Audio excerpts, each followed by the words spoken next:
মুজিব মিয়া দুই হাতে দুই ব্যাগ বাজার হাতে নিয়ে খুব খুশি মুখে বাসার গেট দিয়ে ঢুকছিলেন। গেটের বিল্ডিংয়ের এক পুরাতন বন্ধু সিরাজের সাথে দেখা হলো তার।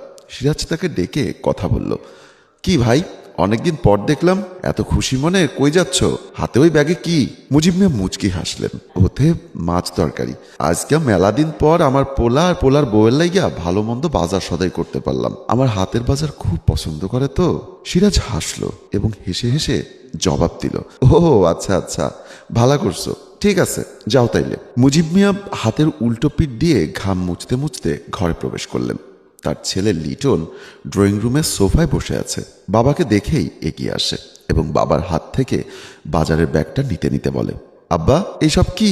তোমাগোলাই গিয়া একটু বাজার সদাই কইরে আনলাম বাজান। আপনি আবার এত সব বাজার কেন করতে গেলেন? কথা বলেই লিটন তার স্ত্রী রুবিকে ডাক দেয়। রুবি, আব্বার জন্য পানি নিয়ে এসো।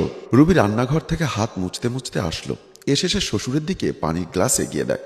এ ধরো, আব্বা বাজার করে নিয়ে আসছেন। আব্বা, আপনি কেন কষ্ট করে বাজারে গেলেন? বাহিরে এত রোদ। মুজিব মিয়া সোফায় বসতে বসতে বলল, আরে না মা, তোমাগুলাই গিয়ে একটু কিছু কিনতে পারলে তো শান্তি লাগে।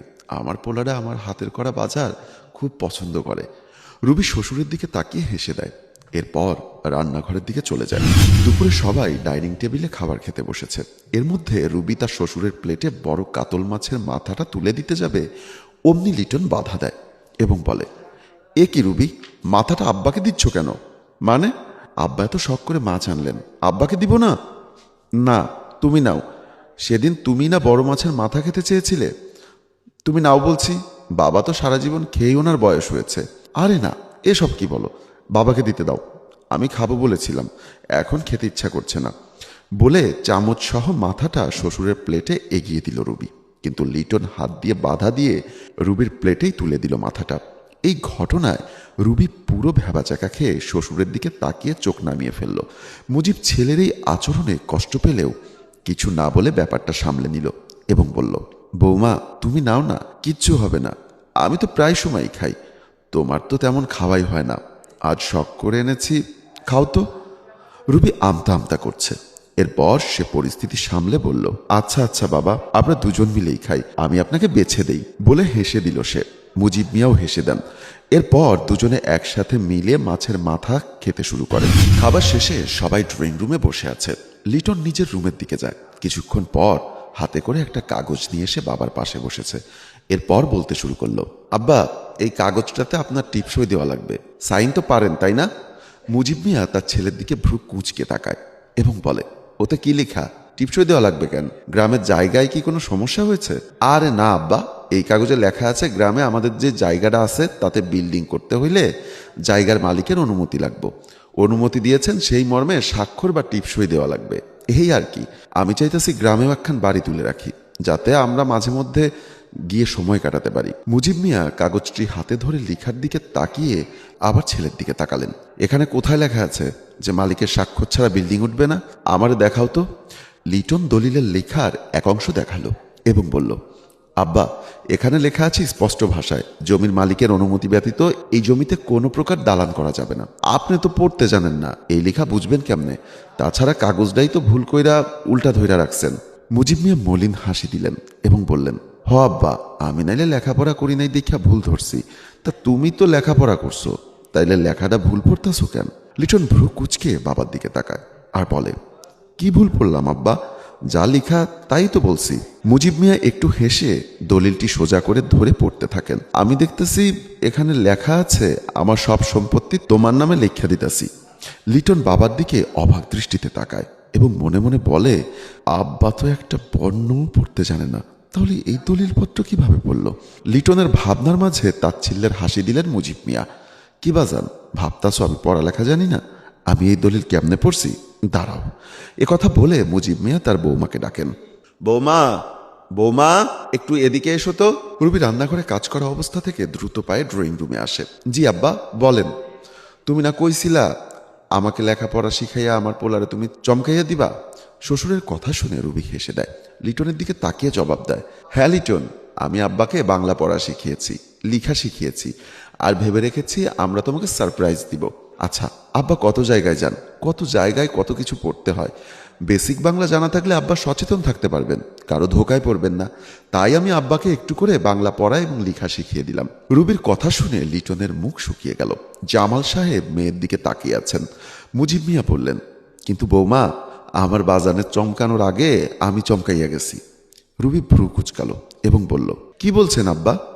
মুজিব সাহেব রুবির হাতে দলিলের কাগজটা দিলেন এবং বললেন, ওই কইছিল এই কাগজে নাকি লেখা আছে আমার গ্রামের জমিতে বিল্ডিং তুললে আমার কোনো আপত্তি থাকবো না, কিন্তু আমি আমার অল্প বিদ্যায় যা পয়রা বুঝলাম এতে অন্য কিছু লেখা।